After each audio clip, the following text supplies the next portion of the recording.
Oke, baik. Assalamualaikum warahmatullahi wabarakatuh. Nah, jadi di sini pada modul 2 mengenai single area OSPF versi 2 configuration. Di sini kami diminta untuk mempresentasikan modul ini. Nah, di sini kami juga akan mempelajari konfigurasi routing dinamis OSPF versi 2 dalam satu network area. Mulai dari setting IP address, mengaktifkan OSPF, hingga menambahkan network ke area nol. Nah, jadi pada kelompok ini terdiri dari saya sendiri, yaitu Yuri Elva dengan NPM 2478, eh, 782, dengan NPM 2478 2097.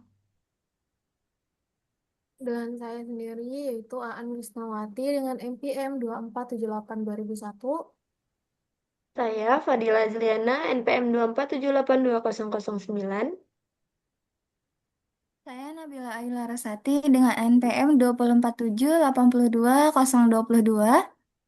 Dan saya Meila Ayudiasari dengan NPM 24782082. Jadi pada materi yang pertama akan disampaikan oleh rekan saya, yaitu Nabila. Baik, di sini saya akan menjelaskan mengenai modul 2 yaitu konfigurasi OSPF versi N2 area tunggal. Nah, yang pertama-tama di sini pada bagian pendahuluan di 2.0.1, mengapa kita harus mengambil modul ini? Nah, modul ini kita ambil itu untuk mengetahui tentang OSPF versi 2 area tunggal. Nah, dengan mengetahui modul ini, kita dapat memikirkan semua cara yang dapat menguntungkan jaringan kita sendiri. Nah, sebagai protokol link state, OSPF ini dirancang tidak hanya untuk menemukan rute tercepat yang tersedia, tetapi juga untuk menciptakan rute yang cepat dan tersedia.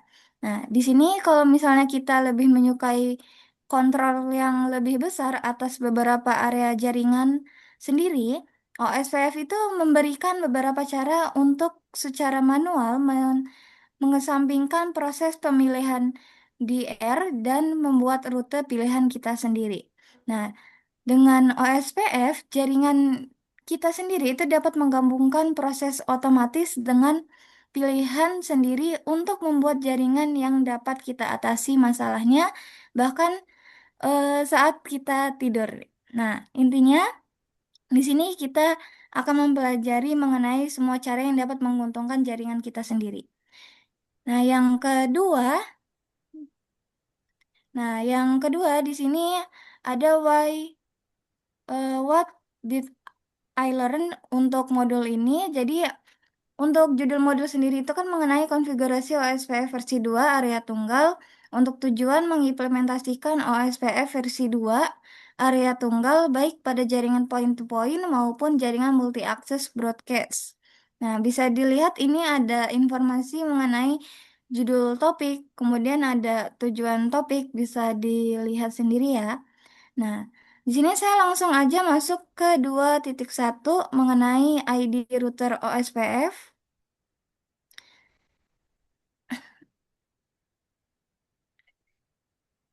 Nah, yang pertama di sini ada 2.1.1 mengenai topologi referensi OSPF.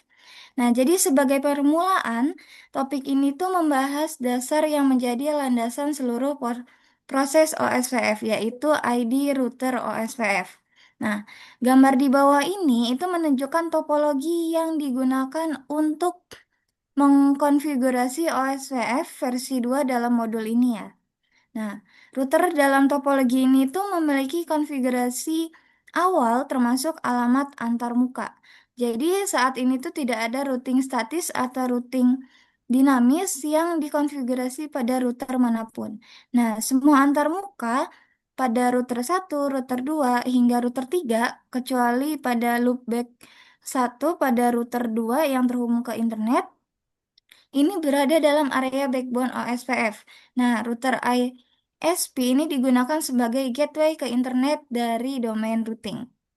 Nah, yang selanjutnya di 2.1.2 mengenai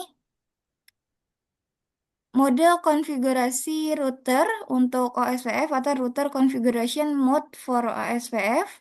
Nah, di sini OSPF versi 2 diaktifkan menggunakan perintah berikut, yaitu perintah konfigurasi global router OSPF router process ID. Nah, seperti yang ditunjukkan pada gambar di bawah ini, terminal di bawah ini. Nah, nilai proses ID ini itu mewakili angka antara 1 dan 65.535 dan dipilih oleh langsung administrator jaringan. Nah, nilai proses ID ini itu bersifat lokal yang berarti bahwa nilainya itu tidak harus sama pada router OSPF lainnya. Dengan tetangga tersebut, sebaiknya gunakan proses ID yang sama pada semua router OSPF.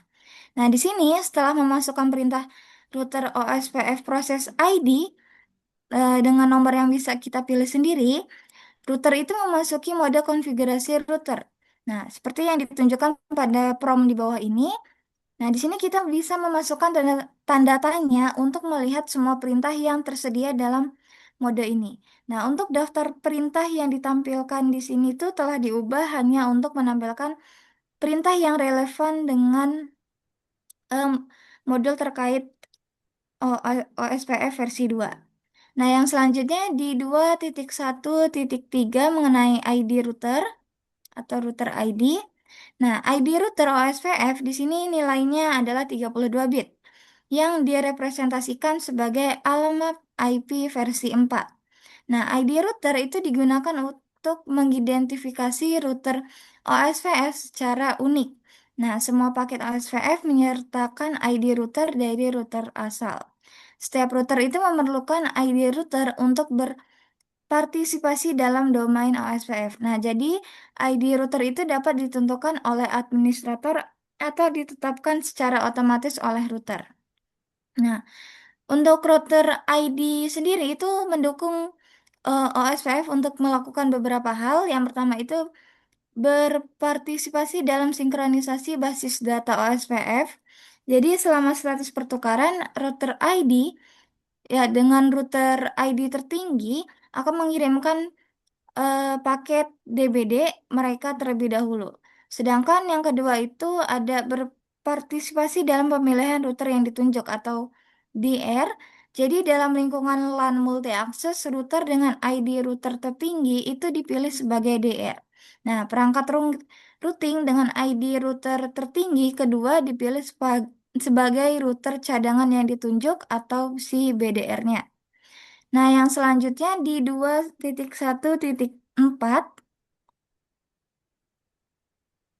mengenai eh, router ID order of precedence atau urutan prioritas ID router.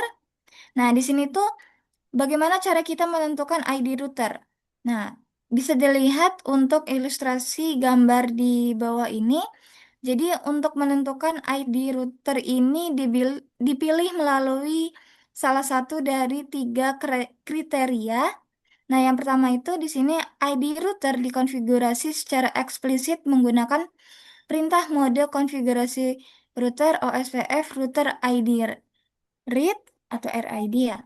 Nilai read ini adalah 32 bit. Nah, apapun yang dinyatakan sebagai alamat IP versi 4. Nah, metode ini yang direkomendasikan untuk menetapkan ID router. Nah, yang kedua, di sini ada kriteria yang kedua, yaitu jika ID router tidak dikonfigurasi secara eksplisit. Nah, router akan memilih alamat IP versi 4 tertinggi dari antarmuka loopback yang dikonfigurasi. Nah, kalau ini tuh alternatif terbaik berikutnya setelah mendapatkan ID router. Nah, yang ketiga, di sini ada jika tidak ada antarmuka loopback yang dikonfigurasi, maka router akan memilih alamat IP versi 4 aktif tertinggi dari semua antarmuka fisiknya. Nah, metode ini yang paling tidak disarankan karena membuat administrator lebih sulit untuk membedakan antara router tertentu untuk mengenai urutan prioritas ID router. Nah, selanjutnya di 2.1.5 mengenai configure loopback interface as the router ID atau mengkonfigurasi antarmuka loopback sebagai ID router. Nah, di sini menampilkan antarmuka fisik yang dikonfigurasi dan aktif. Jadi di sini itu menampilkan antarmuka loopback atau interface loopback yang belum dikonfigurasi. Jadi ketika routing OSPF itu diaktifkan pada router, router akan memilih alamat IP versi 4 yang aktif terkonfigurasi tertinggi sebagai router ID-nya.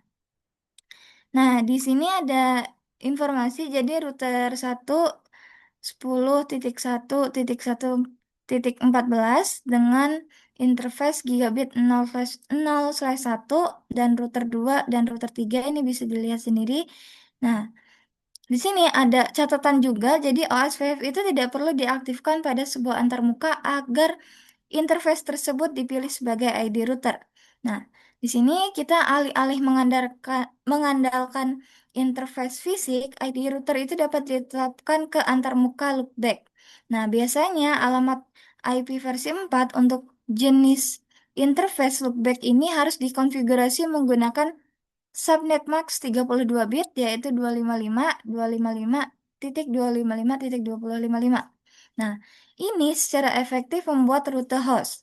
Nah, rute host 32 bit ini tidak akan diiklankan sebagai ke router OSPF lainnya.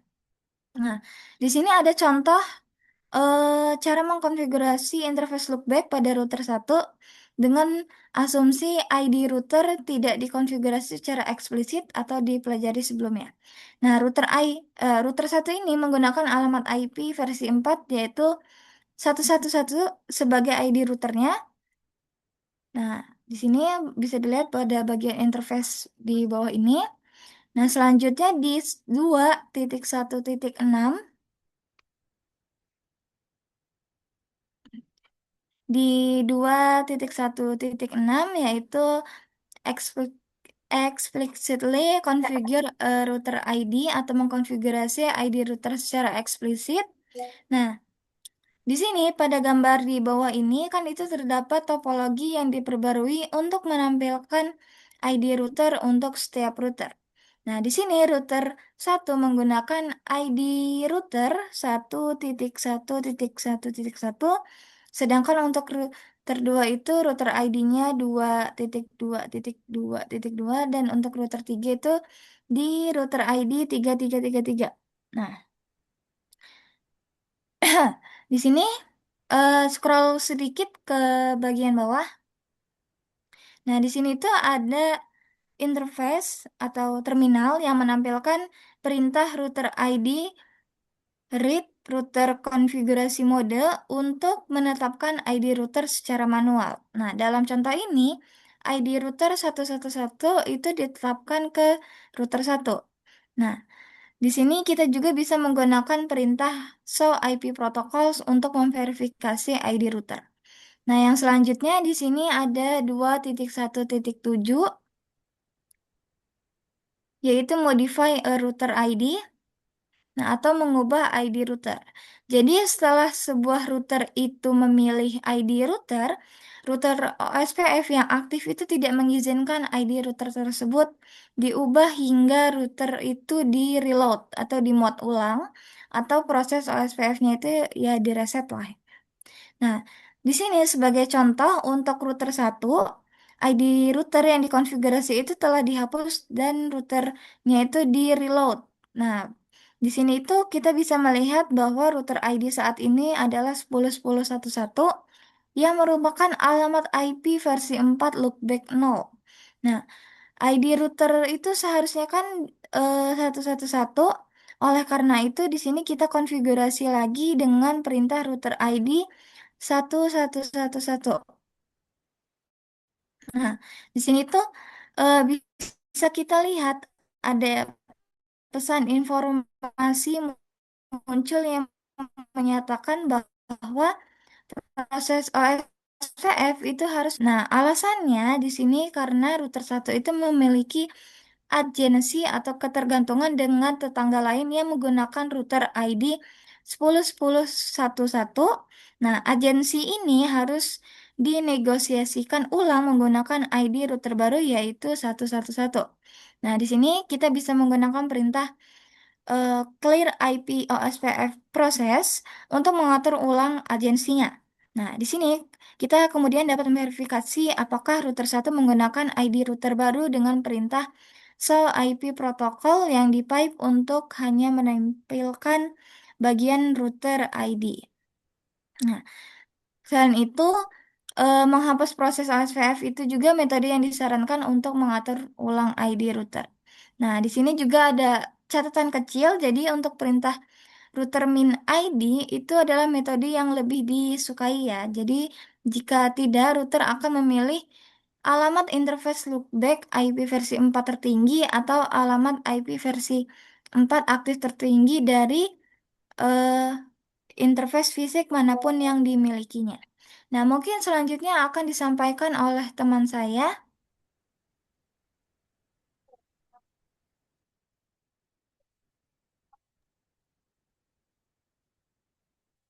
Baik, di sini saya akan melanjutkan presentasinya, yaitu untuk subbab 2.2 point-to-point OSPF network pada bagian 2.2.1 yaitu the network comment syntax. Sebentar.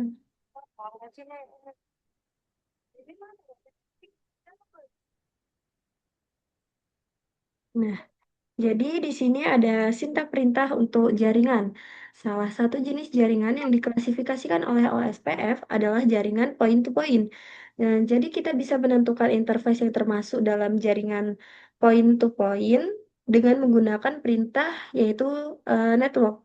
Selain itu, OSPF juga bisa dikonfigurasi langsung pada interface menggunakan perintah IP OSPF yang akan kita bahas nanti. Nah, jadi kedua perintah tersebut digunakan untuk menentukan interface mana yang ikut serta dalam proses routing OSPF dalam suatu area. Sintak dasar dari perintah network ini adalah seperti di bawah ini, yaitu network address-nya, terus wildcard mask area, dan area ID. Jadi sintaks network address wildcard mask digunakan untuk mengaktifkan OSPF pada interface. Semua interface pada router yang sesuai dengan network address tersebut akan diaktifkan untuk mengirim dan menerima paket OSPF. Bagian area-area ID ini menunjukkan area OSPF. Jadi saat menggunakan single area OSPF versi itu, semua router harus menggunakan area ID yang sama, walaupun sebenarnya bisa menggunakan angka area apa saja, tetapi disarankan menggunakan area 0. Terus, jadi hal ini bertujuan agar kita ini lebih mudah jika nanti jaringan dikembangkan menjadi multi area OSPF. Selanjutnya 2.2.2 yaitu the wildcard mask. Wildcard mask biasanya merupakan kebalikan dari subnet mask yang dikonfigurasi pada interface. Jadi pada subnet mask ini binary 1 itu adalah cocok, kalau binary-nya 0 itu tidak cocok. Sedangkan pada wildcard mask kebalikannya. Jadi kalau dianya wildcard mask ini bit 1 itu mencocokkan nilai bit pada alamat bit 0 itu mencocokkan value address-nya ya, alamat, nilai bit pada alamat. Sedangkan wildcard mask bit 1 ini nih dia mengabaikan nilai bit pada alamat. Jadi cara paling mudah untuk menghitung wildcard mask adalah dengan contoh di bawah ini yaitu 225.255.255.255 dikurangi oleh subnet masknya. Contohnya ini adalah kalau misalnya kita ada subnet masknya dengan slash 24, maka wildcard masknya berapa? Kalau slash 24 itu kan berarti em, ini subnet masknya yaitu 255.255.255.0 itu dikurangi seperti ini ini kan di atas ini rumusnya, terus di bawah ini subnet massnya. Jadi hasil perhitungan Wilcard massnya adalah 0,0,0,255. Sedangkan di sini kalau untuk menghitung Wilcard mass tetapi dari subnet mass slash 26 itu menggunakan rumus yang seperti tadi. Kalau di atas ini tidak berubah ya.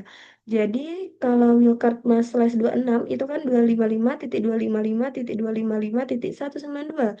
Itu dikurangin jadi ini 0, ini 0, ini 0, dikurang 255 dikurang 192 itu adalah 63. Jadi intinya biar gampang tuh Wilcard Mass itu adalah kebalikan dari subnet mass. Jadi Wilcard Mass ini dipakai di OSPF untuk menentukan IP mana yang cocok. Cara cepatnya yaitu 255 ini emang rumus dasar dari sananya dikurang oleh subnet mass. Selanjutnya, 2.2.3 yaitu check your understanding to Wilcard mass. Ini kita akan memeriksa Wilcard mass-nya. Jadi, hitung subnet mass dan Wilcard mass yang kita perlukan untuk mengiklankan alamat jaringan yang ditentukan dalam OSPF. Di sini saya akan mencobanya. Di sini kan desimal subnet mass. Ini /8 ya. Berarti Wilcard massnya 8. Coba kalau yang lain. Nah ini saya pakai ini IP-nya 10.1.1.16/28. Berarti subnet massnya itu 28/28 ya. Nah, desimal subnet massnya berapa? Kalau 28 itu berarti subnet massnya yaitu 255.255.255.28. Berarti 240. Terus Wilcard massnya berapa? Kalau ini sudah pasti kan kalau dikurangin sudah pasti 0, 0, 0 berarti 255 dikurang 240 yaitu adalah 15. Berarti 0,0,0,15. Kita cek.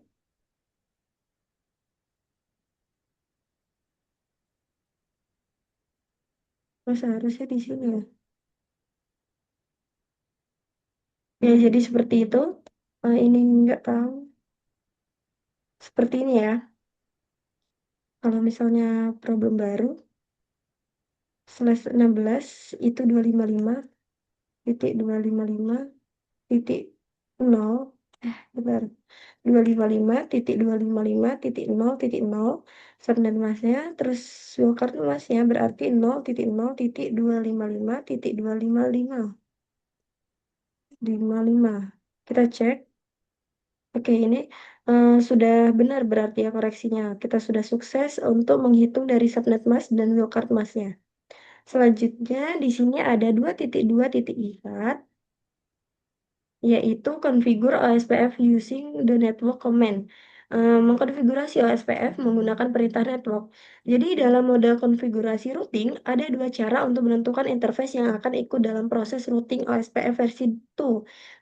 Pada gambar ini ditampilkan topologi jaringan yang digunakan dalam konfigurasi OSPF, yaitu terdapat 3 router, yaitu ada R1, R2, dan R3. Ini dapat kita lihat yang semuanya berada dalam satu area, yaitu areanya area 0. Ini ya, dia tertulis di sini. Jadi setiap router ini terhubung satu sama lain menggunakan jaringan point-to-point dengan subnet /30. Jadi jaringannya itu di sini misalnya 10.10 titik, bukan 30. Kalau 30 itu berarti yang ini 10.1.1.4/30. Jadi selain itu masing-masing router ini memiliki jaringan LAN sendiri seperti R1-nya seperti R1 dengan jaringan 10.10.1.0/24, R2 dengan 10.10.2.0/24, dan R3 adalah 10.10.3.0/24. Jadi router 2 juga terhubung ke internet sehingga berfungsi sebagai penghubung ke jaringan luar. Topologi ini digunakan untuk menunjukkan bagaimana OSPF dikonfigurasi menggunakan perintah network, di mana setiap network akan dimasukkan ke dalam area 0 agar semua router dapat saling bertukar informasi routing. Jadi dengan konfigurasi ini, semua router dapat mengetahui jalur terbaik untuk mengirim ke data ke jaringan lain.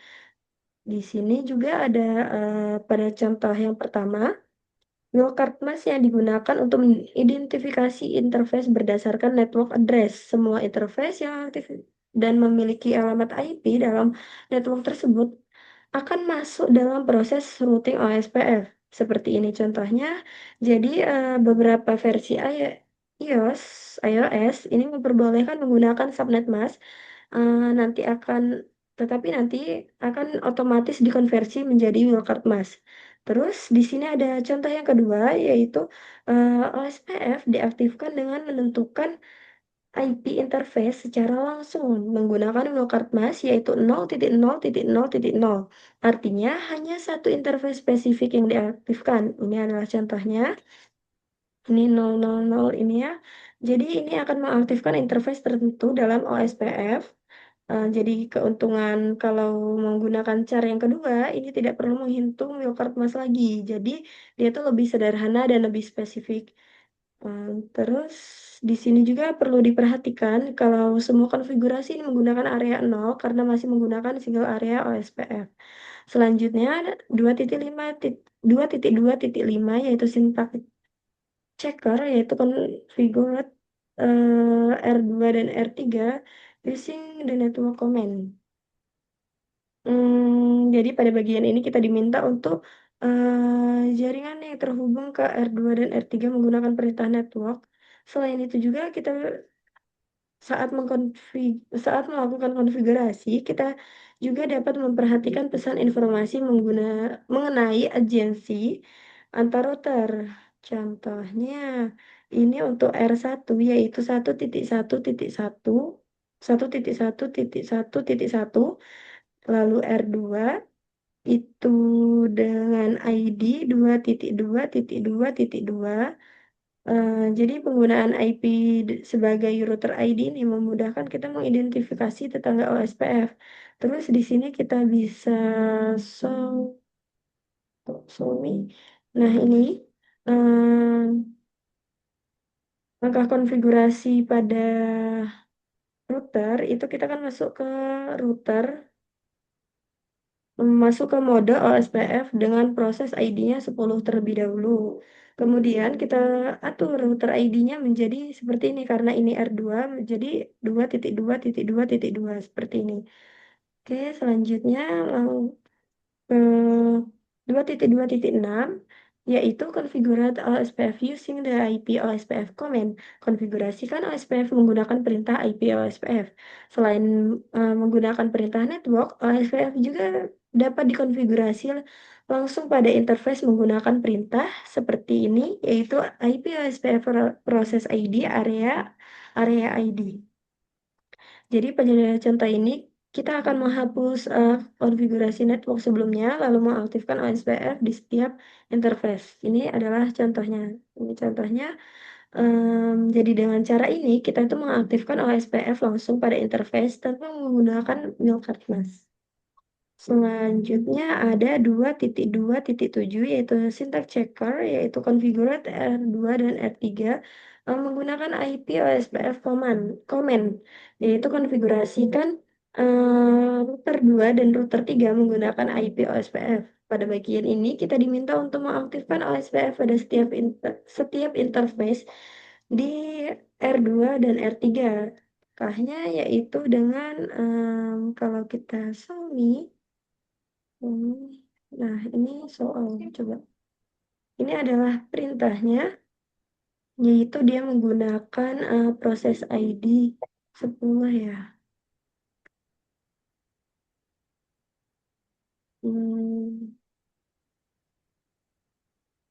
Jadi interface yang digunakan ini ada LO0, terus Gigabit Ethernet 0/0/0, Gigabit Ethernet 0/0/1.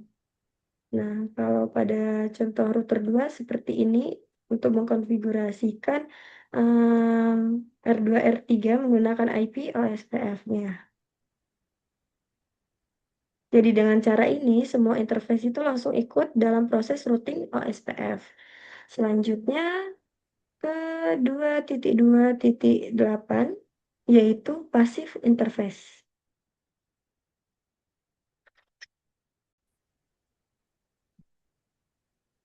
Baik, jadi di sini materinya yaitu passive interface pada OSPF. Secara default, OSPF akan mengirimkan pesan ke semua interface yang aktif dalam OSPF. Namun sebenarnya pesan ini hanya diperlukan oleh interface yang terhubung ke router OSPF lain. Jadi bisa kita lihat pada gambar topologi ini terdapat 3 router, yaitu ada router 1, 2, dan router 3 dalam area 0. Nah, jadi ketika router ini kan terhubung, masing-masing router memiliki loopback LO0 yang merepresentasikan jaringan LAN-nya. Jadi kalau untuk router 1 itu 10.10.1.0/24, router 2 10.10.2.0/24, lalu router 3 ada 10.10 3.0/24. Nah, router 2 ini juga terhubung langsung ke internet. Intinya, masalah dari gambar ini pada OSPF tetap mengirimkan pesan ke interface loopback atau LAN, padahal tidak ada router OSPF lain di sana. Hanya jaringan user biasa yang ada. Jadi artinya pengiriman pesan tersebut tidak diperlukan. Nah, dampak yang terjadi di sini nih ada inversi bandwidth, di mana bandwidth yang terpakai untuk mengirim pesan tidak dia tuh mengirim pesan yang tidak penting. Lalu ada inferensi resource, yaitu semua perangkat di jaringan LAN harus memproses lalu membuang pesan tersebut. Nah, yang ketiga ada risiko keamanan. Jadi pesan OSPF bisa disadap menggunakan paket sniffer, bahkan bisa dimanipulasi dan merusak routing. Jadi untuk solusi passive interface ini, yaitu untuk mengatasi masalah ini digunakan passive interface, yaitu fungsinya untuk menghentikan pengiriman paket OSPF hello pada semua interface tertentu. Tapi tetap mengiklankan network tersebut ke OSPF. Biasanya diterapkan pada interface LAN dan interface loopback. Selanjutnya ada 2.2.9 konfigur passive interface, yaitu mengkonfigurasikan passive interface. Untuk mencegah pengiriman pesan routing melalui interface tertentu, kita dapat menggunakan perintah passive interface, yaitu perintah ini berfungsi untuk menghentikan pengiriman paket OSPF seperti paket yang tidak penting gitu, tapi tetap mengiklankan network tersebut ke router lain. Jadi contohnya dalam kasus ini, pada contoh ini interface loopback 0 itu kan di R1 dijadikan sebagai pasif. Dengan catatan, loopback di sini hanya sebagai simulasi jaringan LAN. Jadi di jaringan nyata, loopback biasanya tidak perlu dibuat pasif. Contoh konfigurasinya seperti ini, ada router OSPF 10, lalu masukkan passive interface loopback 0 dan berakhir ya. Jadi untuk memastikan konfigurasi ini berhasil atau tidak, kita dapat cek dengan menggunakan perintah show IP protocol. Jadi ini penting yang hasil penting yang perlu diperhatikan dari hasil show IP protokol ini yaitu ada loopback 0 yang muncul di bagian routing on interface configured explicit area 0. Nah, terus ini ya yang bagian routing on interface configured ya ini yang artinya network ini masih diiklankan. Lalu ada juga loopback 0 muncul di passive interface loopback. Nah, ini loopback 0 yang artinya ini tidak mengirimkan paket OSPF. Jadi kesimpulannya, passive interface itu tidak mengirimkan pesan OSPF, tapi tetap mengiklankan network. Ini fungsinya itu dapat membuat jaringan lebih efisien dan lebih aman. Selanjutnya yaitu ada 2.2.10 syntax checker configured R2 dan R3 passive interface. Jadi ini adalah konfigurasi passive interface pada router 2 dan router 3. Nah, pada bagian ini kita dapat melihat konfigurasi passive interface pada R2 dan R3, yaitu saya akan show all saja. Ini adalah perintah-perintahnya. Nah, ini dia. Em, jadi konfigurasi pada router 2 yaitu kita masuk ke OSPF-nya terlebih dahulu, lalu kita jadikan em, loopback sebagai pasif, lalu kita verifikasi dengan menggunakan perintah show IP protocol. Nah, jadi di sini ada cara yang lebih efisien juga. Kita bisa menggunakan pasif. Nah, ini adalah pasif interface default, yaitu artinya semua interface pada pasif, lalu kita aktifkan kembali yang diperlukannya. Terus konfigurasi pada router 3 juga di sini. eh jadi semua interface dibuat pasif. Nah, lalu diaktifkan kembali interface ke router lain, yaitu em, pada router 3 ya. Router 3 berarti, nah ini contohnya, ini router 3. Aduh, ini router 3. Jadi semua interface itu kan dibuat pasif, diaktifkan kembali interface-nya ke routernya. Ini adalah contoh komennya, perintahnya. Jadi semua interface yang awalnya tidak dikirim OSPF, jadi hanya interface antar router yang diaktifkan kembali. Ini nih adalah cara yang lebih aman dan sering dipakai untuk jaringan di dunia nyata. Jadi kesimpulannya, untuk menggunakan passive interface yaitu untuk mengontrol per interface-nya. Gunakan passive interface default untuk konfigurasi lebih cepat dan aktifkan kembali hanya interface yang butuh ASPF. Mungkin cukup sekian materi yang saya sampaikan. Selanjutnya akan disampaikan oleh teman saya pada bagian 2.2.11. Oke, di sini kita lanjut pada subbab 2.2.11 mengenai OSPF point-to-point network. Nah, jadi pada subbab ini kita akan membahas bagaimana OSPF itu bekerja pada jaringan point-to-point, serta mengapa konfigurasi ini penting untuk meningkatkan efisiensi jaringan. Nah, jadi sebelum kita masuk ke konfigurasinya, bagaimana sebelum kita masuk ke konfigurasi, kita tuh perlu memahami bahwa secara default, jika interface router Cisco itu menggunakan Ethernet, maka OSPF akan menganggap tipe jaringan itu sebagai broadcast network. Nah, jadi pada tipe ini kita akan menganggap bahwa tipe jaringannya itu sebagai sebagai broadcast network ya. Nah, jadi OSPF itu akan melakukan pemilihan designated router yaitu DR dan backup designated router BDR. Nah, jadi di sini DR itu bertugas untuk mengurangi pertukaran informasi routing yang berlebihan, sedangkan DDR itu berfungsi sebagai cadangan jika DR itu gagal.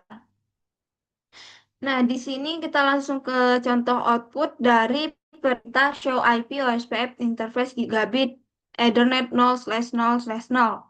Nah, jadi terlihat bahwa di router R1 itu dia berada di status BDR, sedangkan router R2 dia menjadi DR. Nah, jadi network pipe-nya itu masih di broadcast. Nah, artinya walaupun hanya ada dua router, OSPF itu tetap menjalankan mekanisme election seperti pada jaringan multi-access. Agar lebih efisien, tipe jaringan dapat diubah menjadi point-to-point dengan menggunakan perintah pada mode interface IP OSPF point-to-point. Nah, jadi perintah ini diterapkan pada interface yang terhubung langsung antar dua router. Nah, contohnya pada konfigurasi pada R1 itu ada komennya adalah interface gigabit Ethernet 0/0, lalu IP OSPF network point to point. Nah, jadi setelah perintah dijalankan, agensi OSPF itu akan sempat turun beberapa saat, lalu terbentuk kembali secara otomatis. Nah, hal ini normal karena OSPF itu sedang menyesuaikan ulang meter jaringannya. Nah, selanjutnya kita akan cek kembali dengan perintah show IP interface gigabit 0/0/0. Maka hasilnya akan berubah menjadi network type-nya itu adalah point to point, lalu state-nya point to point, lalu tidak ada lagi DR maupun BDR. Nah, jadi hal ini menunjukkan bahwa link sekarang dikenali sebagai koneksi langsung antar dua router. Nah, jadi keuntungan menggunakan OSP point to point network itu sendiri itu ada yang pertama itu ada tidak perlu melakukan proses election DR atau PDR, lalu konvergensi jaringan yang lebih cepat, lalu mengurangi overhead OSPF, lalu konfigurasi lebih sesuai untuk link antar dua router. Oke, selanjutnya kita lanjut ke subbab 2.2.12, yaitu mengenai loopback dan point-to-point network. Nah, jadi di sini pada sebab ini kita akan menjelaskan bagaimana hubungan antara interface loopback dengan konfigurasi OSPF point-to-point network. Nah, jadi sebelum kita masuk lebih jauh, di sini kita perlu pahami apa itu loopback interface. Nah, jadi loopback interface itu adalah interface virtual pada router yang tidak terhubung dengan kabel fisik. Nah, jadi interface ini sering digunakan untuk berbagai keperluan seperti identitas router, pengujian koneksi, simulasi jaringan tambahan, router ID pada OSPF. Nah, jadi pada kasus di modul ini, loopback itu digunakan untuk mensimulasikan jaringan LAN tambahan karena perangkatnya yang tersedia itu terbatas.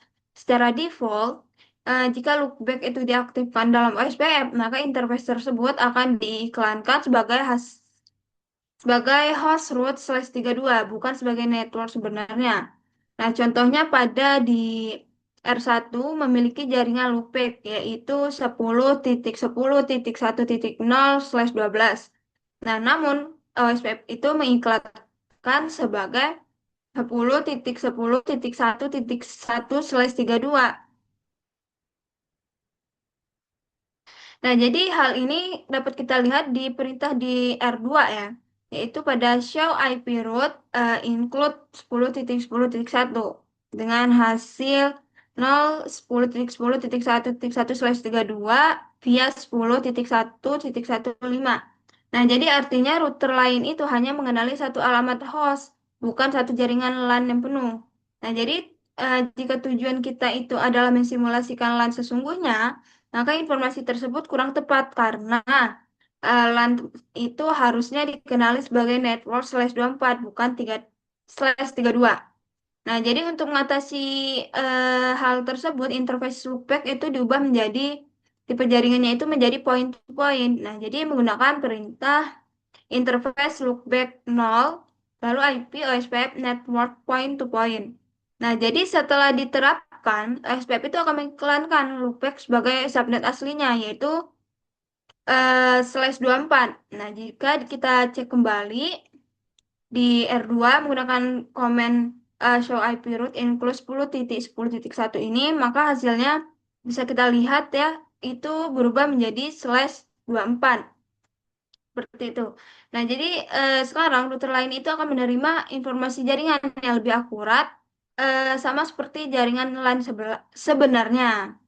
Oke, di sini kita lanjut lagi pada subbab 231. Oke, deal, lanjut.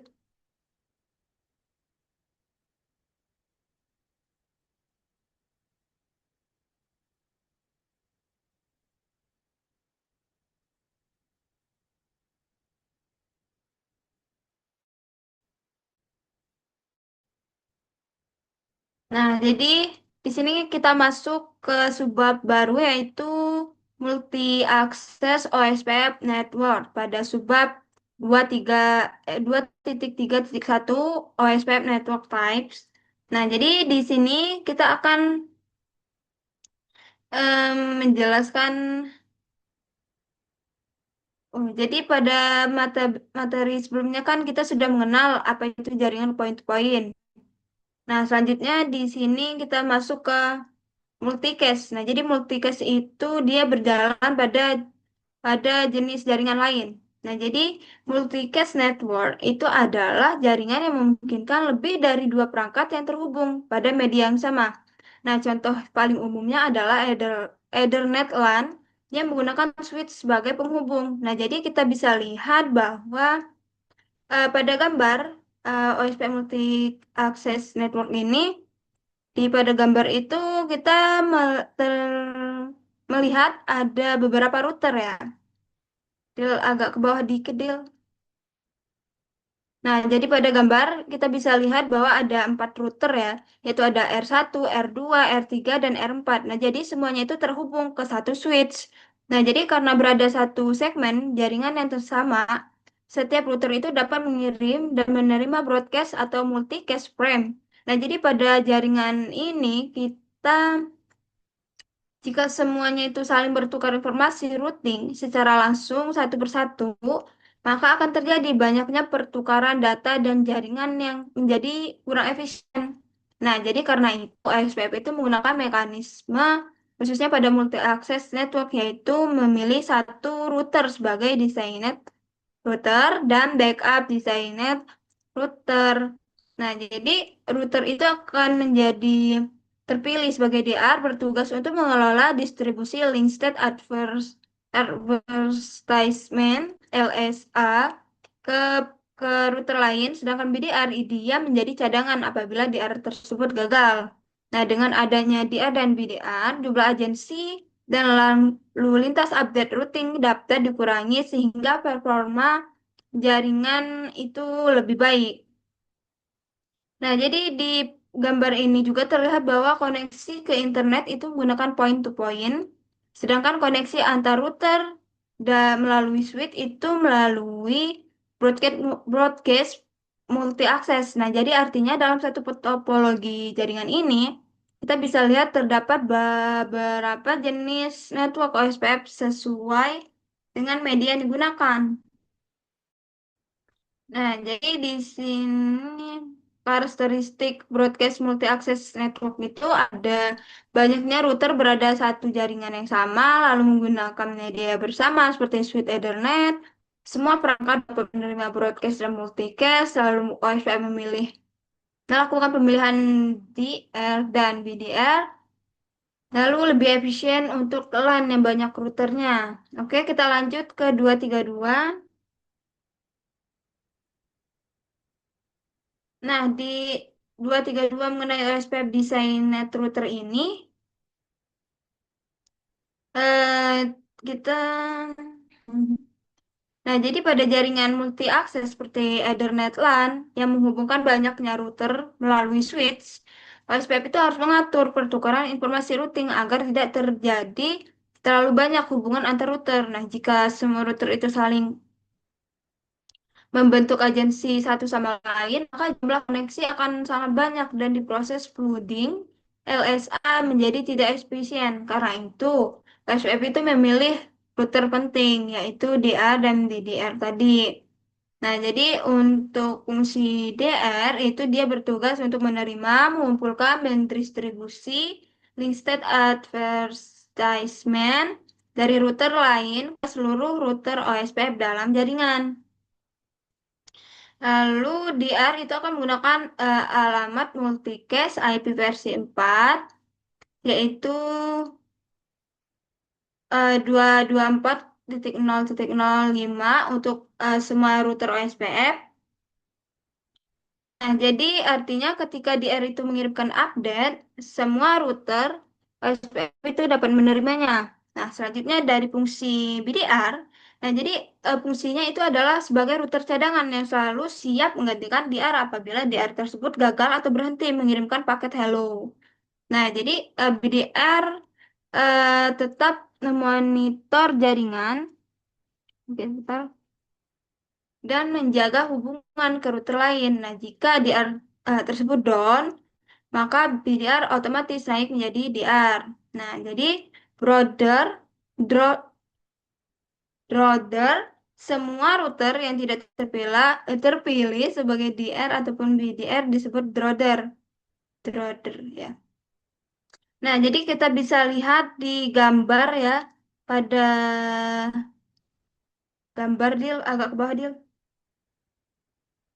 Nah, jadi kita bisa lihat pada gambar di sini, ini ada sebuah video ya.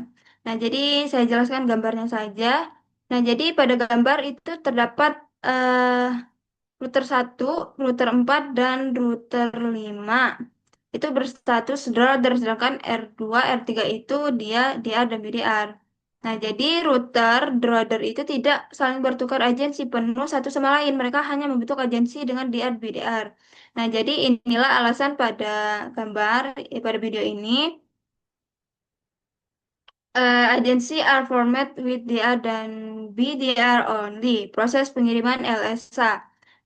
Nah, misalnya pada R1 itu dia mengirimkan informasi routing. Nah, jadi R1 itu mengirim LSA ke DR dan BDR menggunakan alamat multicast, yaitu 224.0.0.6.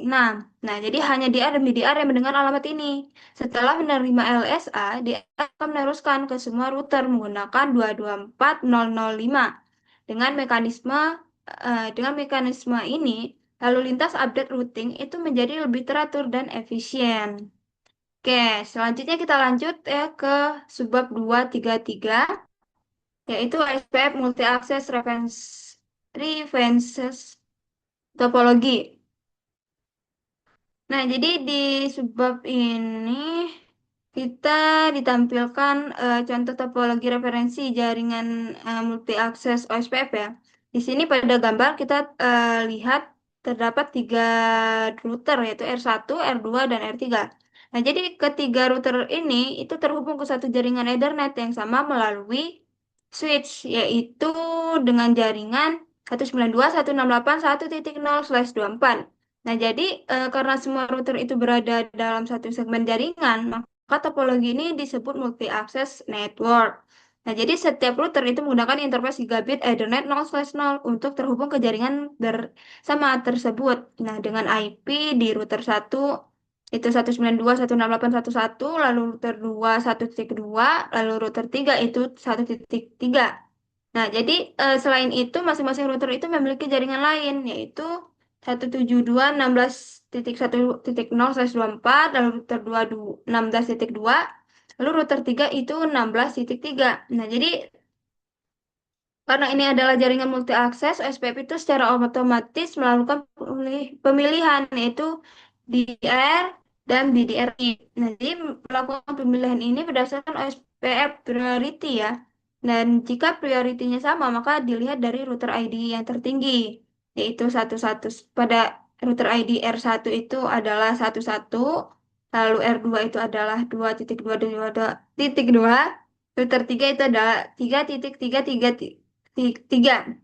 Nah, jadi karena router ID 3 yang paling tinggi, maka R3 lah yang terpilih sebagai DR. Dan karena semua router ID R2 adalah yang kedua tertinggi, maka dia yang kepilih jadi BDR. Nah, sedangkan di R1 dia menjadi Drother. Nah, kenapa pemilihan ini penting? Nah, jadi pada jaringan multi akses, jika semua router itu saling bertukar informasi secara langsung, maka jumlah agensi yang akan bertambah itu akan banyak. Seperti itu. Oke, kita lanjut di 234. Nah, jadi di 234 ini kita melakukan verify OSPF router rules. Nah, jadi kita akan mempelajari bagaimana cara memverifikasi peran router dalam OSPF. Apakah sebuah router itu berstatus DR, BDR, atau bootloader. Nah, jadi kita bisa lihat peran router itu kita menggunakan perintah terminal lainnya, yaitu show IP OSPF interface. Nah, jadi di sini kita menggunakan perintah itu, dia akan menampilkan informasi interface OSPF-nya seperti router ID, network type, state router, priority, dia ada DDR aktif, network absensi. Nah, yang pertama di sini adalah verifikasi router R1. Nah, jadi kita bisa lihat ya pada output R1 di sini dia state-nya itu adalah Drother dengan priority 1 dan DR pada R3 dengan router ID itu adalah 333 dan BDR R2 itu dengan router ID 22. Nah, jadi R1 ini dia bukan DR maupun BDR sehingga dia disebut dengan R1 Drother. Nah, jadi selain itu router satu ini dia memiliki dua agensi yaitu R2 sebagai BDR, lalu R3 sebagai DR. Nah, yang kedua di sini ada eh, R2 BDR. Oke, Dil, yang di sampingnya, Dil. Nah, jadi kita bisa lihat dari output R2 ini, state-nya itu adalah BDR, priority 1, DR3, BDR, R2. Nah, ini menunjukkan bahwa R2 itu berhasil terpilih sebagai backup designated router. Nah, jadi R2 ini dia memiliki agensi dengan R1, lalu R3 itu sebagai DR. Nah, jadi jika suatu saat DR itu gagal, maka R2 itu akan otomatis mengambil alih peran sebagai DR. Nah, selanjutnya yang di sampingnya R3 DR, DR di sampingnya deal. Nah, di sini kita bisa lihat outputnya ya. State-nya itu adalah DR priority 1, DR-nya R3, BDR R2. Artinya R3 ini dia sebagai designated router pada jaringan ini. Nah, R3 itu memiliki agensi dengan R1 dan R2 sebagai BDR. Nah, jadi sebagai DR, R3 itu bertugas menerima dan mendistribusi LSA ke seluruh router dalam jaringan multi akses. Oke, di sini lanjut 235. Nah, di 235 yaitu verify BDR dan BDR agencies.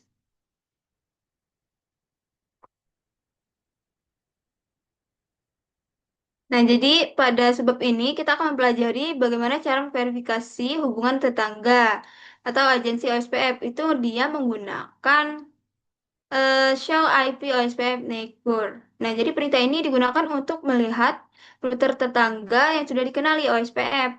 Status hubungan antar router, alamat IP neighbor, serta interface yang digunakan.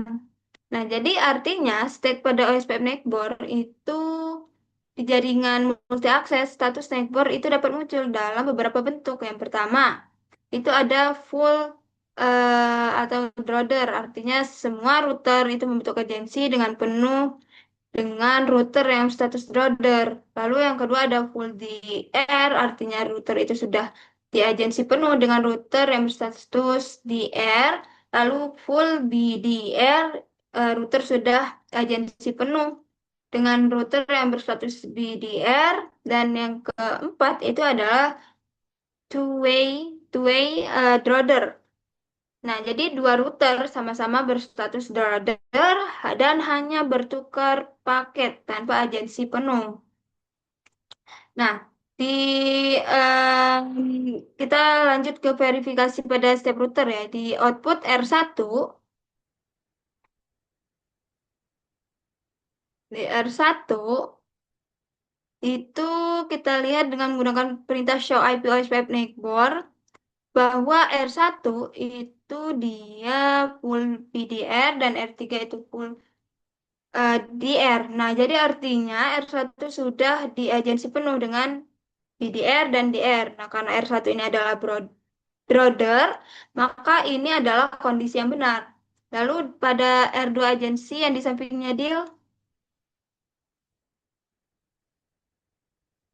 nah yang pada R2 agensi ini kita bisa lihat outputnya yaitu R1 dia full brother, R3 dia full DR. Nah, jadi artinya R2 sebagai BDR memiliki agensi dengan Drother dan DR. Lalu output yang di R3 agensi, dia memiliki network R1 itu full Drother, R2 itu full BDR. Nah, artinya root R3 sebagai DR itu memiliki agensi dengan router lain dalam jaringan. Seperti itu. Oke, lanjut 236. Nah, jadi pada suatu jaringan multi akses seperti Ethernet LAN, OSPF itu harus memiliki dua router jaringan penting, yaitu DR dan BDR. Nah, jadi untuk kriteria pemilihan DR dan BDR, itu diurutkan sebagai yang pertama itu interface priority tertinggi. Jadi router dengan priority interface tertinggi akan dipilih sebagai DR, router dengan priority tertinggi kedua itu adalah BDR. Nah, nilai priority dapat diatur dari 0 sampai 255. Nah, jadi keterangannya itu 0 tidak bisa menjadi DR dan BDR nilai 1 default pada interface broadcast Ethernet. Jadi karena default semua router itu bernilai 1. Maka biasanya perlu kriteria berikutnya. Lalu untuk router ID tertinggi, jika semua priority sama, maka SPF akan melihat router ID.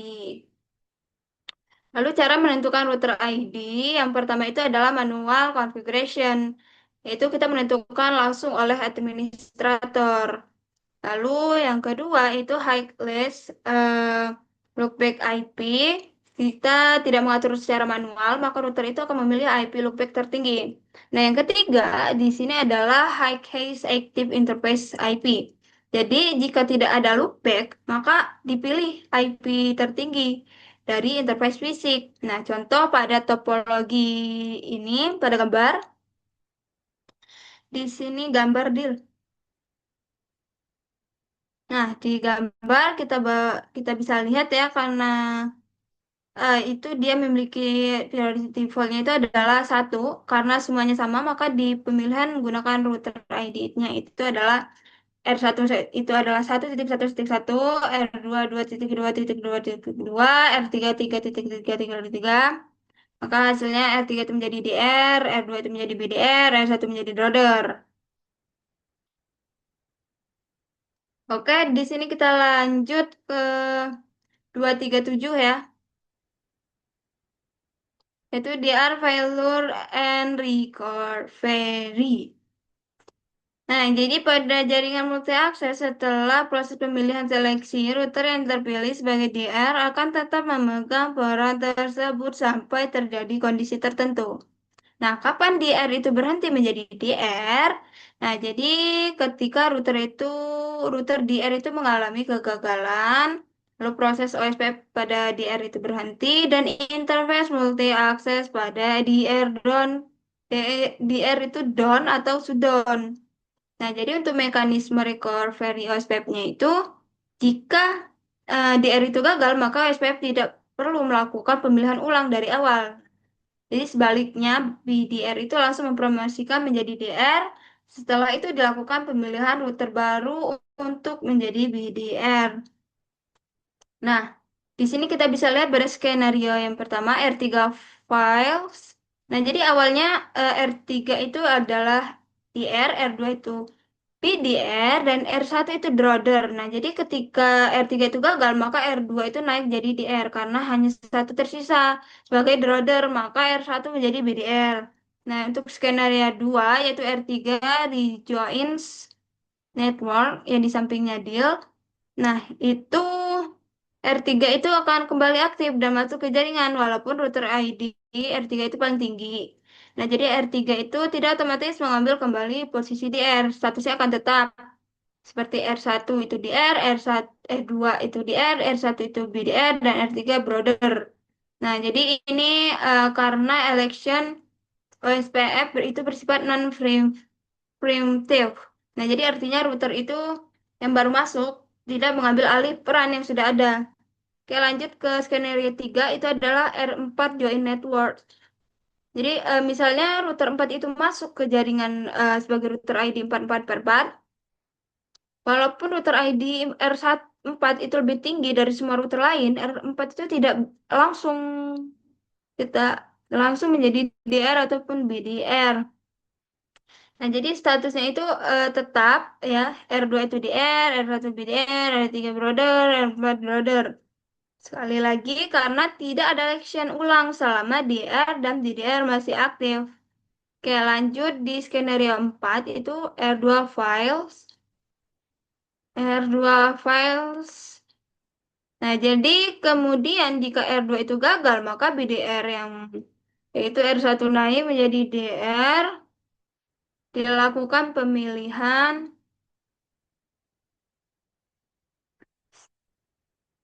DR yang baru, diantaranya router yang tersisa R1 R3 itu 333, R4 itu 444. Dan karena router ID itu lebih tinggi, maka R4 lah menjadi DDR. Oke, lanjut di 238.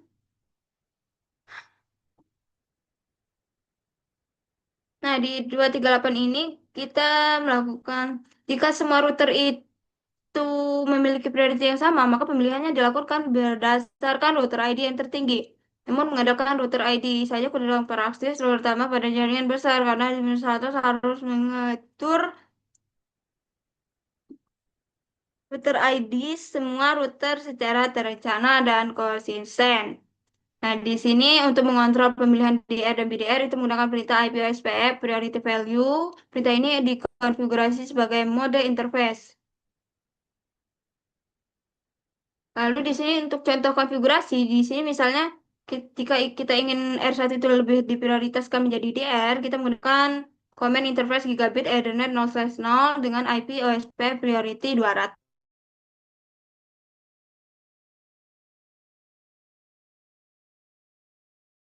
Dan menjadi DR. Nah, jadi mungkin sekian dari saya, dari materi yang saya sampaikan.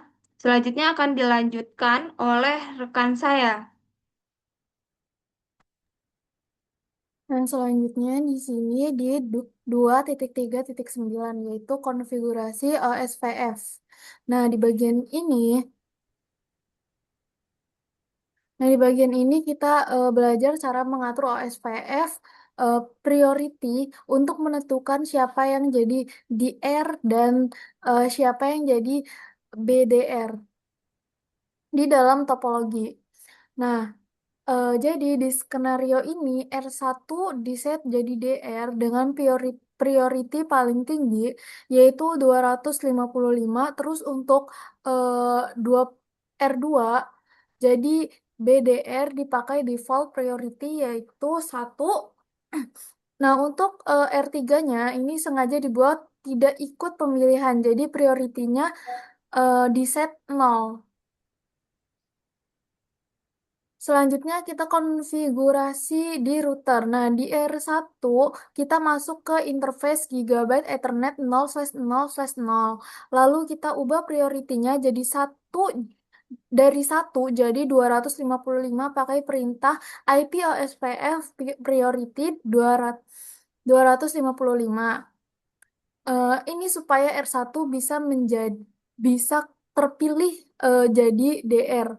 Lalu untuk di R3 kita juga masuk ke interface yang sama, tapi prioritinya kita ubah menjadi 0. Ini artinya R3 tidak akan pernah jadi DR ataupun DBR.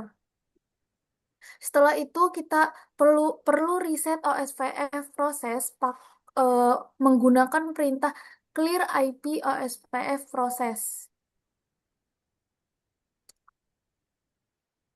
Nah, kenapa itu nggak langsung berubah? Jadi harus di reset dulu biar dia melakukan perintah ulang di R dan B.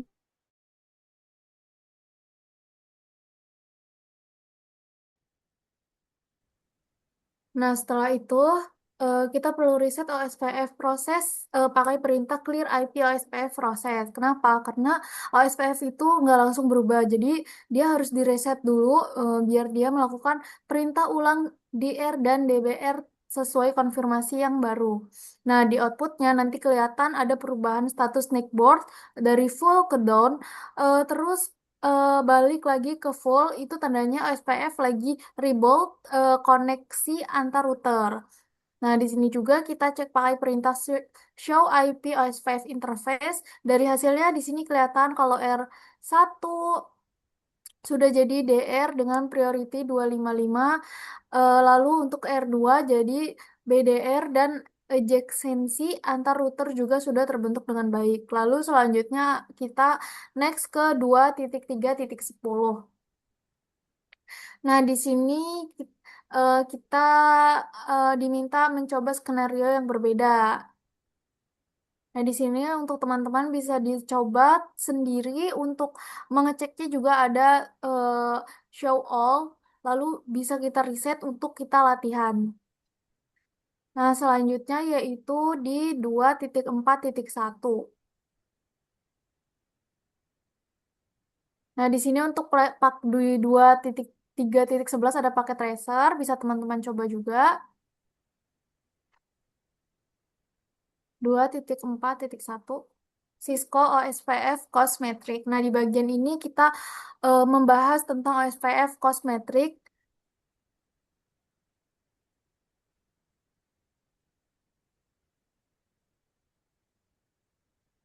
Nah, jadi dalam routing protokol itu ada yang namanya matrix. Nah, matrix ini digunakan untuk menentukan jalur terbaik yang akan dilewati oleh paket di dalam jaringan.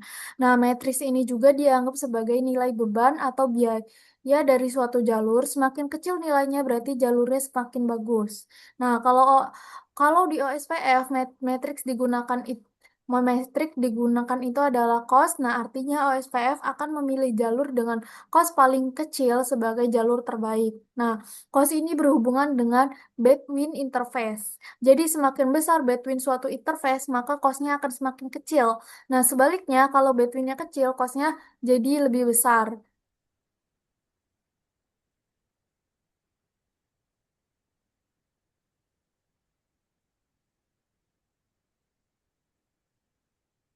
Nah, eh, di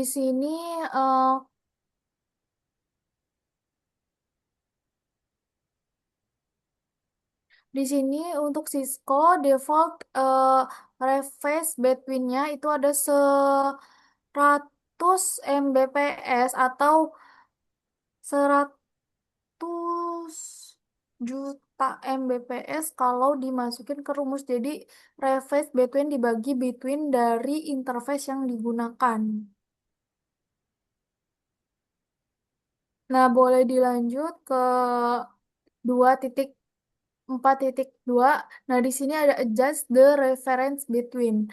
Nah, di bagian ini kita membahas tentang bagaimana cara menyesuaikan reference between di OSPF. Nah, pertama perlu diingat kalau nilai cost di OSPF itu harus berupa bilangan bulat. Jadi kalau hasil perhitungan itu desimal, OSPF akan membulatkan ke bilangan terdekat. Nah, di sini ada contohnya yaitu untuk gigabyte interface dengan between 1 Gbps kalau kita pakai default eh, reference between 100 Mbps hasilnya itu sebenarnya 0,1. Nah, tapi karena harus bulat, jadi kita bulatkan menjadi 1. Nah, akibatnya interface yang lebih cepat seperti gigabit bahkan 10 gigabyte malah punya cost yang sama dengan Fast Ethernet yaitu 1. Ini bikin OSPF nggak bisa bedain mana jalur yang sebenarnya lebih cepat. Makanya supaya OSPF bisa menentukan jalur dengan lebih akurat, kita harus menaikkan nilai reference between. Nah, perlu diingat juga mengubah reference between ini tidak mengubah kecepatan asli jaringan. Ini hanya mengubah cara OSPF menghitung cost saja. Nah, untuk mengubahnya kita pakai perintah auto auto cost reference between lalu diikuti eh, oleh nilai Mbps-nya. Kalau di sini kan 100 ya. Nah, contoh kalau mau menyesuaikan untuk gigabyte internet, kita pakai nilai 1000. Kalau untuk 10 gigabyte, kita pakai 10.000. Dan kalau eh, mau mengulang default, kita bisa set ke 100 lagi. Yang penting konfigurasi ini harus dilakukan di semua router dalam satu SPF domain. Kalau tidak sama, nanti perhitungannya jalur akan menjadi kacau.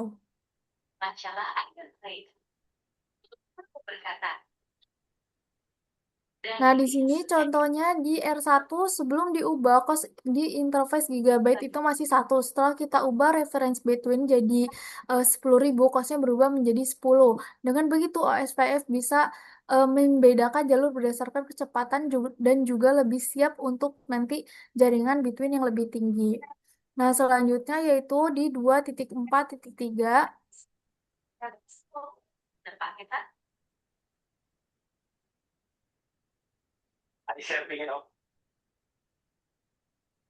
Nah, di bagian ini kita membahas kalau OSVF itu menghitung kos selama akumulasi atau dijumlahkan.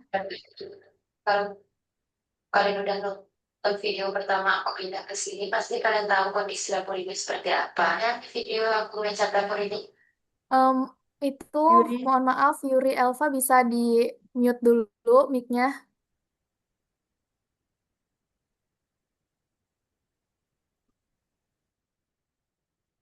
Nah, di bagian ini OSPF itu menghitung kos secara akumulasi atau dijumlahkan dari satu router ke tujuan. Jadi misalnya semua router sudah dikonfigurasi dengan auto cost reference between yaitu 10.000, maka setiap link antar router mempunyai kos 10. Nah, di sini digambar juga dia memiliki kos 10. Sedangkan untuk interface loopback, default cost-nya yaitu 1. Berarti kalau kita mau hitung total cost dari R1 ke jaringan 10.10.2.0/24, caranya tinggal dijumlahin aja. Total cost sama dengan 10 ditambah 1 sama dengan 11. Nah, 10 itu dari link R1 ke R2 dan 1 itu dari loopback di R1. Nah, jadi total cost-nya 11 dan ini juga bisa kita lihat di routing table R1 di mana matriksnya memang 11. Lalu selanjutnya di 2.4.4 yaitu manual set OSVF cost value. Nah, di bagian ini kita belajar kalau cost OSPF itu bisa diatur secara manual. Nah, tujuannya supaya kita bisa mengontrol jalur mana yang dipilih oleh OSPF. Nah, contohnya di kondisi awal R1 itu melakukan load balancing ke jaringan 10.1.1.8/30. Nah, artinya grafik dibagi dua lewat R1 dan juga lewat R3 secara cost-nya sama. Tapi terkadang administrator tidak mau seperti itu. Misal dia ingin semua traffic lewat R1 dan R3, cuma de- jadi kayak jalur cadangan gitu. Nah, untuk itu kita bisa ubah nilai cost, tapi di sini kita harus hati-hati karena kalau salah bisa bikin routingnya tidak optimal. Selain itu, alasan lain eh, mengubah cost yaitu supaya kompatibel dengan perangkat dari vendor lain supaya perhitungan OSPF bisa beda. Untuk mengubah cost secara manual, kita pakai perintah IP OSPF cost di interface. Nah, seperti itu di gambar di bawah gambar.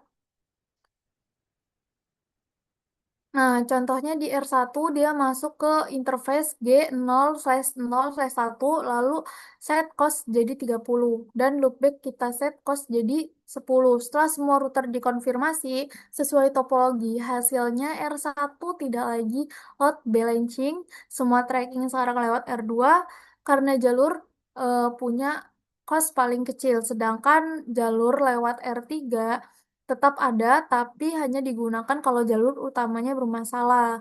Lalu di sini note-nya, walaupun kita bisa ubah between interface untuk mempengaruhi cost, cara yang direkomendasikan tetap menggunakan IP OSPF cost.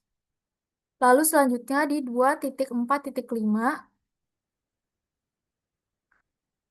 Nah, di bagian ini kita coba lihat apa yang terjadi kalau jalur utama itu terputus. Contoh kalau link antara R1 dan R2 down, kita bisa simulasikan dengan cara shutdown interface G0/0/0 di R1.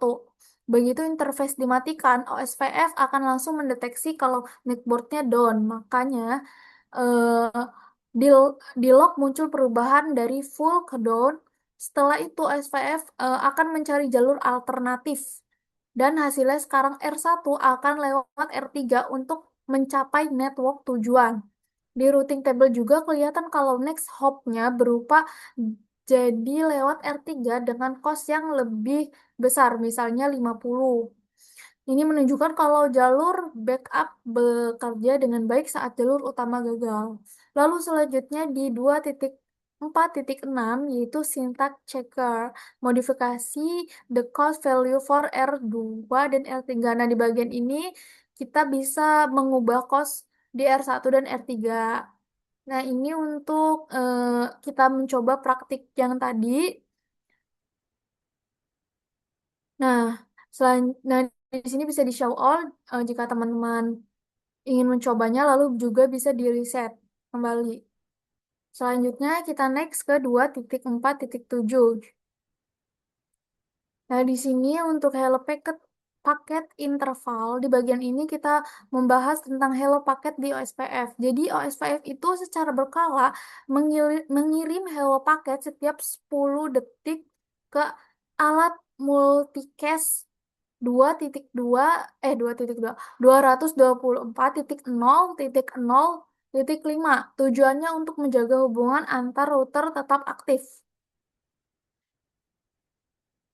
Nah, kalau hello paket ini tidak diterima dalam waktu tertentu, maka router akan menganggap netboard ini down. Waktu tunggu disebut dead interval secara default nilainya itu 4 kali dari hello interval, jadi 40 detik. Kalau lewat dari 40 detik tidak ada hello, maka netboard akan dihapus dari database OSPF. Mungkin bisa di next ke 2.4.8. Nah, di sini untuk verify hello and date intervalnya, di bagian ini kita eh, verifikasi hello, verifikasi nilai hello dan date interval. Nah, kita bisa cek pakai perintah di sini show IP OSPF interface dengan gigabyte di sini 0/0/0. Di situ kita akan terlihat kalau hello interval 10 detik dan dead interval 40 detik. Selain itu, kita juga bisa pakai perintah show IP OSPF Nightboard. Di outputnya akan tetap time yang harus menghitung mundur dari 40 detik. Dan setiap kali router menerima hello paket, time ini akan di reset lagi ke 40 detik. Yang di sini perlu diingat, nilai hello dan dead interval harus sama di kedua router. Kalau dia beda, maka adjacency-nya tidak akan terbentuk. Nah, mungkin itu saja. Selanjutnya akan disampaikan dan dilanjut oleh rekan saya atau teman saya.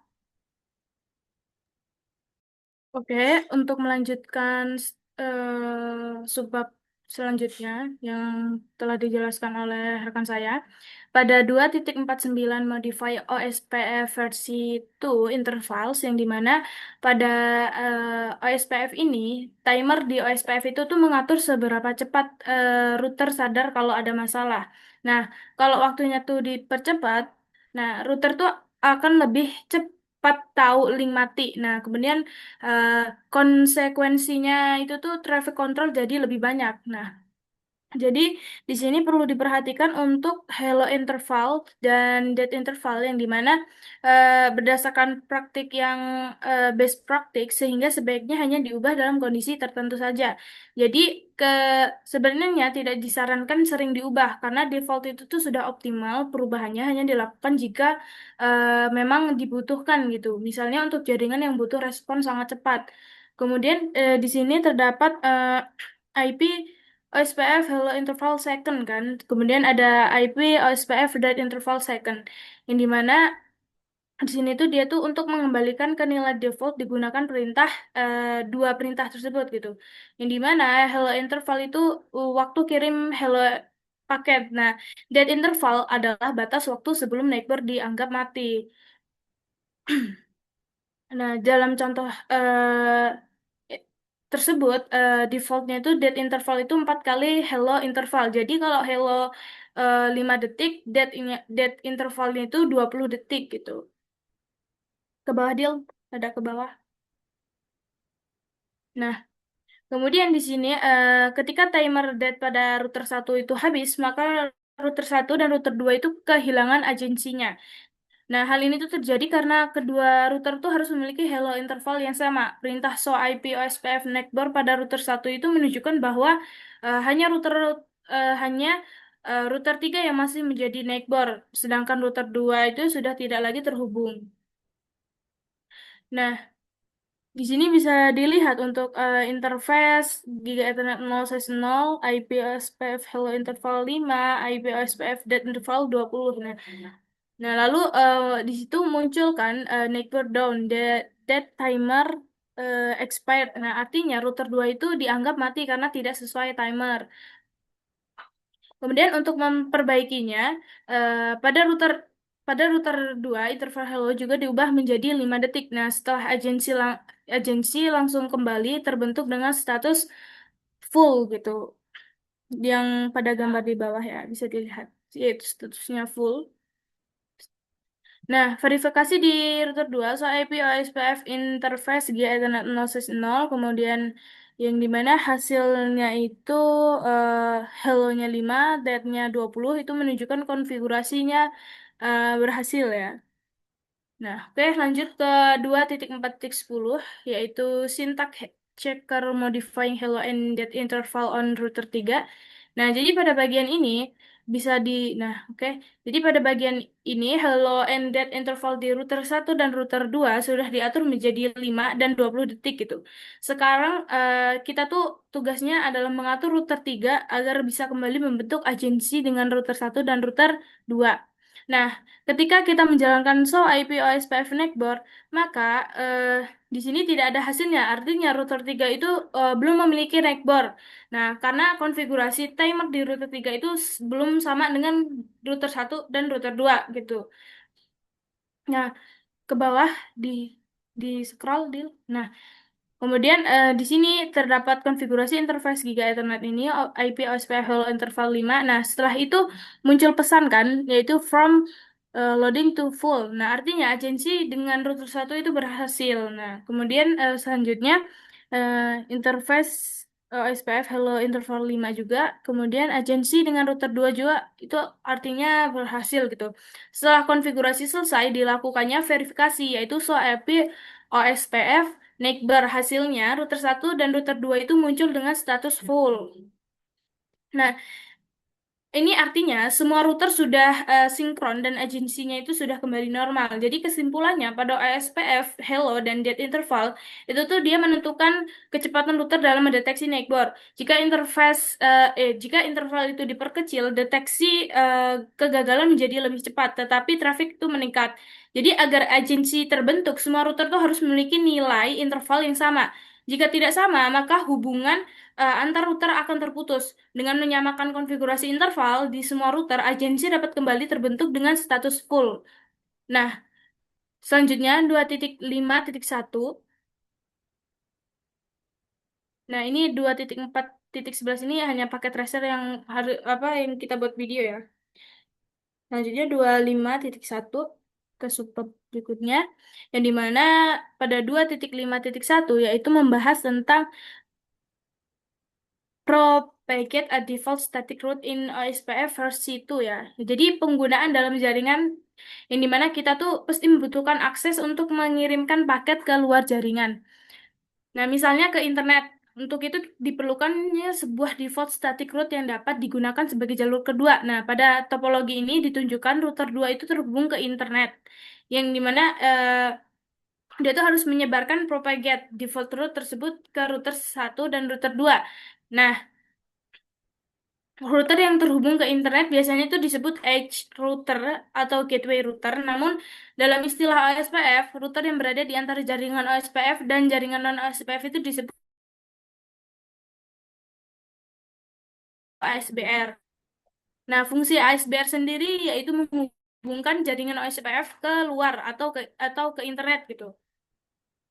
Jadi topologi yang digunakan menunjukkan jaringan OSPF standar di mana router 1, router 2, router 3 itu berada dalam area 0. Kemudian router 2 memiliki akses internet, memiliki koneksi ke internet gitu. Kemudian bawah. Jadi dalam contoh ini digunakan loopback interface dengan IP 64.100.0.1 yang dimana itu mensimulkan koneksi ke internet. Jadi karena ini simulasi, bukan internet asli, loopback itu dipakai sebagai pengganti internet. Yang dimana agar default root bisa disebarkan ke router lain, router edge router 2 harus dikonfigurasi dengan dua hal. Yang pertama, default static root menggunakan perintah IP root 0.0.0.0 0.0.0.0 yaitu next hop address dan exit interface. Nah, kemudian perintah yang kedua yaitu perintah OSPF default information originate yang dimana perintah pertama membuat jalur ke luar internet.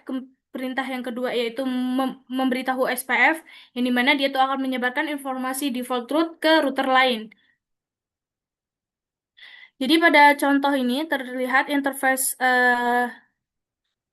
LO1, kemudian IP address-nya, kemudian exit, yang dimana di situ dia tuh membuat loopback sebagai simulasi internet. Kemudian IP root 0.0.0.0 loopback 1 itu dia membuat default root ke internet atau loopback tuh. Kemudian terdapat pesan default root without gateway, artinya tuh hanya peringatan karena tidak menggunakan next hop IP. Kemudian perintah router OSPF 10 kemudian default information originate, dia tuh memberitahu SPF tuh untuk menyebarkan default root ke seluruh jaringan. Jadi pada perintah tersebut, OSPF itu memungkinkan router lain mengakses jaringan luar seperti internet. Diperlukan default static root yang dikonfigurasi pada router yang terhubung ke luar atau SBR.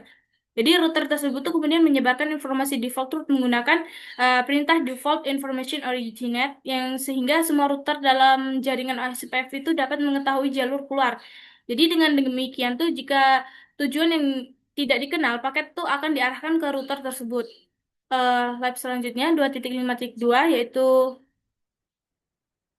verify the propagated default root yang dimana di sini tuh setelah kita mengkonfigurasi default root di router 2 dan menyebarkannya menggunakan SPF, kita tuh perlu mengecek apakah router 2 itu benar punya default root, apakah router 1 dan router 3 itu juga menerima default root itu. Nah, di sini bisa diperhatikan bahwa pada router 1 dan router 3 ditandai dengan O, O, O, O bintang E2 yang dia tuh menunjukkan bahwa root tersebut tuh dipelajari melalui ASPF versi 2. Tanda bintang itu menunjukkan bahwa root tersebut tuh merupakan kandidat yang baik sebagai default root. Sementara untuk kode E2 itu menunjukkan bahwa root itu adalah external root yang dimana penjelasan F1, E1, E2 itu tidak dibahas dalam modul ini. Kemudian untuk routing table pada router 2, router 2. Nah, router 2 gateway of last resort ini resort is null network ini artinya tuh router 2 itu memiliki default root. Nah, yang dimana S itu artinya static root, yang dimana root itu mengarahkan ke loopback 1. Jadi router 2 itu tuh merupakan sumber default root atau ASBR yang dimana dia tuh menyediakan jalan keluar ke internet. Nah, setelah itu terdapat router table R1, routing table R1 di. Nah, jadi pada arti pada perintah gateway of last itu, di mana pada router 1 ini dia tuh sekarang tahu gitu mau kemana. Kalau mau keluar jaringan kirim ke router 2. Jadi selain itu dia tuh router 1 ini tuh sudah terintegrasi penuh dalam SPF dan bisa akses ke jaringan luar. Oke, lanjut ke R3 routing table. R3 routing table. Di mana pada R3 routing table itu sama seperti router 1 dan router 3 juga tuh mengirim traffic keluar jaringan melalui router 2. Yang dimana router 1 atau router 3 itu tidak tahu tujuan, yang dimana dia tuh menggunakan default root 0.0.0 itu dia akan mengirim ke router 2. Nah, router 2 itu akan meneruskan ke internet. Setelah itu default root itu dikonfigurasi dan disebarkan oleh router 2 menggunakan OSPF. Nah, router lain seperti router 1, router 3 itu dapat memverifikasi penerimaan root tersebut melalui routing table. Nah, default root pada router 1, router 3 ditandai dengan bintang E2 itu tadi yang menunjukkan bahwa root tersebut itu berasal dari luar jaringan OSPF dan disebarkan melalui OSPF. Jadi dengan adanya default root, semua router dalam jaringan itu dapat memberikan paket ke jaringan melalui router 2 sebagai gateway. Oke, selanjutnya 2.6.1.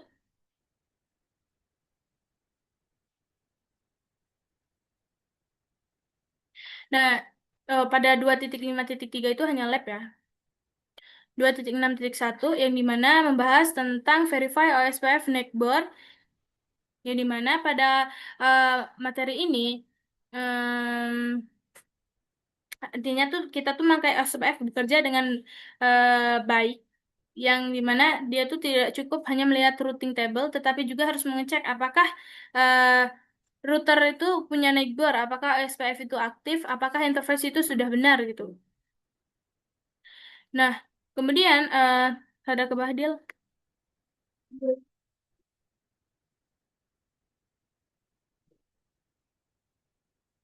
Dah, stop, stop. Stop, stop. Nah, kemudian selain itu terdapat perintah tambahan khusus yang yaitu seperti show IP OSPF neighbor, show IP protokol, show IP OSPF, show IP OSPF interface, dan di mana dia tuh memastikan OSPF itu tuh bekerja dengan baik, yang dimana dia tuh tidak cukup hanya melihat routing table, tetapi juga harus mengeceknya, yang dimana perintah output dari show IP OSPF neighbor di sini yaitu 3.3.3 dan 2.2.2. Jadi artinya itu router 1 itu sudah terhubung dengan router 2 dan router 3 secara sempurna. Nah, setiap neighbor itu memiliki informasi gitu. Nah, yang dimana neighbor ID itu router ID tetangga, kemudian PRI-nya itu prioritas untuk pemilihan DR, BDR, dan seterusnya. Kemudian, jadi lab ini tuh adalah penyebab paling umum error OSPF. Dua router tuh bisa gagal karena agensinya subnet mask itu berbeda. Di mana hello atau date interval itu tidak sama, kemudian network type-nya itu berbeda, konfigurasi OSPF salah atau tidak lengkap. Nah, kemudian lab selanjutnya yaitu 2.6.2, yang dimana di sini membahas verify OSPF protocol settings, yang dimana terdapat perintah show IP protocols yang digunakan untuk konfigurasi penting, yang dimana dia tuh akan memproses ID, router ID, interface yang menjelaskan OSPF, kemudian network yang mengirimkan update, administrative distance atau default 110. Jadi dimana perintah ini tuh seperti ringkasan status OSPF. Contohnya pada gambar ini, yang dimana routing protocol is OSPF 10. Nah, router ID-nya 1.1.1. Jadi artinya OSPF itu aktif. Nah, ID routernya itu sudah jelas gitu. Kemudian selanjutnya 2.6.3 verify OSPF process information, yang dimana pada perintah show IP OSPF digunakan untuk melihat detail proses OSPF termasuk proses ID, router ID, informasi area, waktu terakhir algoritma SPF dijalankan. Jadi untuk melihat apa yang sedang dilakukan OSPF di dalam router, contoh pentingnya itu seperti SPF algorithm execute 4 times. Nah, artinya router itu sudah menghitung jalur beberapa kali. Yang dimana di sini sudah terlihat ya, yaitu dia melakukan show IP OSPF, kemudian routing proses OSPF 10 with ID 111. Nah, oke, lab selanjutnya 2.6.4. Nah, pada 2.6.4 ini verify OSPF interface setting, yang dimana pada perintah OSPF interface menampilkan detail seperti interface yang menjalankan OSPF seperti IP address, area, cost, serta network type, timer, hello and dead, kemudian neighbor. Nah, penjelasan pada show IP interface sendiri, yang dimana yaitu memastikan interface itu benar-benar mengikuti OSPF. Nah, kemudian konfigurasinya itu sesuai atau tidak gitu. Contohnya pada Hello 5 dan Dev 20 itu artinya timer itu sudah dimodifikasi gitu. Jadi untuk ringkasan cepat bisa digunakan show IP interface brief ya. So IP interface brief. So IP interface brief ya. Ini mana perintah ini menampilkan interface yang aktif di OSPF, network yang diiklankan, hostnya, serta jumlah neighbornya. yang dimana ini tuh versi ringkasnya dari perintah sebelumnya gitu. Oke, lab selanjutnya 2.6.5.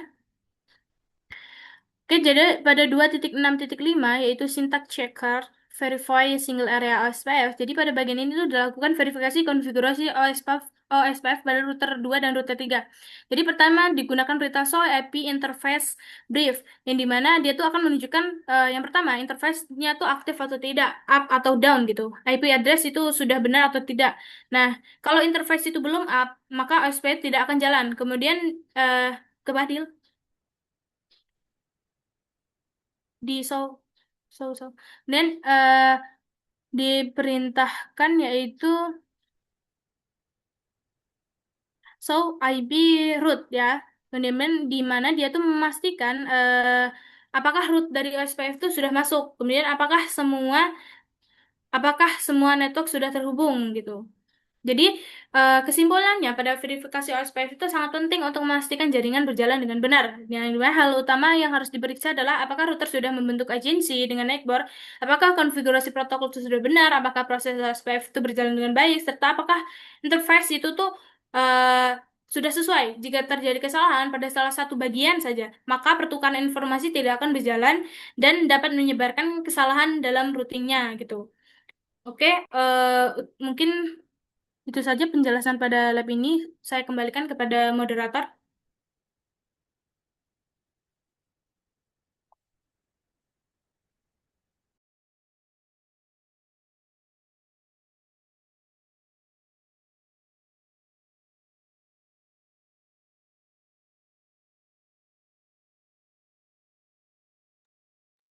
Maaf, masih di mute. Tolong Masih di mute dibuka dulu. itu.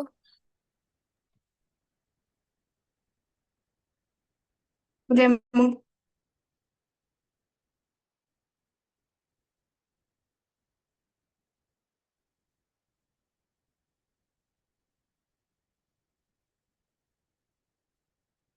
Oke, mungkin sekian dari presentasi dari kelompok kami mengenai modul 2 Single Area OSPF versi 2 Configuration. Jadi mohon maaf bila ada terdapat kekurangan dalam penyampaian. Jadi terima kasih untuk rekan-rekan saya. Saya akhiri. Wassalamualaikum warahmatullahi wabarakatuh. Waalaikumsalam warahmatullahi wabarakatuh. Waalaikumsalam Warahmatullahi warahmatullahi wabarakatuh. wabarakatuh.